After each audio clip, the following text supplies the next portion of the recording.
டிவியா பத்திரிக்கையா பார்த்தீங்களே இல்லையா? நேற்றை நான் சொன்ன பேட்டி பார்த்தீங்களே இல்லையா? அப்போ மீண்டும் அந்த கேள்வி கேட்ட என்ன அர்த்தம்? வேண்டுமென்றே திட்டமிட்டு இதை லைவ்லேயே வச்சிருக்கோன்னு நீ நினைக்கிறீங்க. நான் தெளிவுபடுத்தி விட்டோம். ஏற்கனவே நாடாளுமன்றத்திலையும் தெளிவுபடுத்தி விட்டோம். அடுத்து வருகின்ற சட்டமன்ற தேர்தலையும் பாரதிய ஜனதா கட்சியோட கூட்டணியிலிருந்து தெளிவுபடுத்திட்டோம். அதை தவிர்த்து தான் நாங்கள் பேசிகிட்டு இருக்கிறோம். மீண்டும் இந்த கேள்வியின் மேல் எழுப்ப வேண்டாம். ஊடக நண்பர்கள், பத்திரிகை நண்பர்கள், எங்களுக்கு மக்கள் விரோத திராவிட முன்னேற்ற கழக அரசு அகற்றப்பட வேண்டும். ஒன்று, பாரதிய ஜனதா கட்சியோட அதிமுக கூட்டணியில். இரண்டு, நான் வேண்டுகோள் விடுப்பதெல்லாம் மற்ற கட்சிக்கு தான், அதோட பொருத்தி பார்க்க வேண்டாம். அதான் ஏற்கனவே சொல்லிட்டுமே, அதே மீண்டும் நாங்கள் எதுக்கு சொல்லிட்டு இருக்கிறோம்? உங்களுக்கு செய்தி வேணும், விறுவிறுப்பான செய்தி போடணும், அதுக்கு ஒரு 4 பேரை வச்சுட்டு விவாத மேடை வைக்கணும். அதுக்கு நாங்கள் தான் கிடைச்சோமா?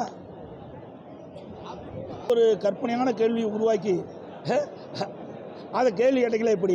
தேர்தல் வருகின்ற பொழுது தான், தேர்தல் முடிஞ்ச பிறகு தான் யாருக்கு யார் வாக்களித்தான்னு தெரியும். இது மறைமுக வாக்கு தான், நேரடி வாக்கு கிடையாது. அனைத்து இந்திய அண்ணா திராவிட முன்னேற்ற கழகத்தை பொறுத்த வரைக்கும் ஆட்சியில் இருந்தாலும் இல்லாவிட்டாலும் மக்கள் செல்வாக்குள்ள ஒரே கட்சி அதிமுக கட்சி தான். நான் சொன்னேன்ல, அதிமுக ஆட்சியில் தான் பொன்மனச்செம்மல் புரட்சித் தலைவர் எம்ஜிஆர் காலத்திலும் சரி, இதயம் புரட்சித் தலைவர் அம்மா காலத்திலும் சரி, அம்மா மறைவுக்கு பிறகு அம்மாவுடைய அரசும் சரி, நிறைய திட்டங்களை கொண்டு வந்து நிறைவேற்றப்பட்டு இன்றைக்கு தமிழ்நாடு இந்தியாவிலேயே ஒரு முதன்மை மாநிலமாக விளங்குவதற்கு அதிமுக அரசு தான் காரணம். அப்படிப்பட்ட அரசாங்கத்தை எப்படி மக்கள் புறக்கணிப்பாங்க?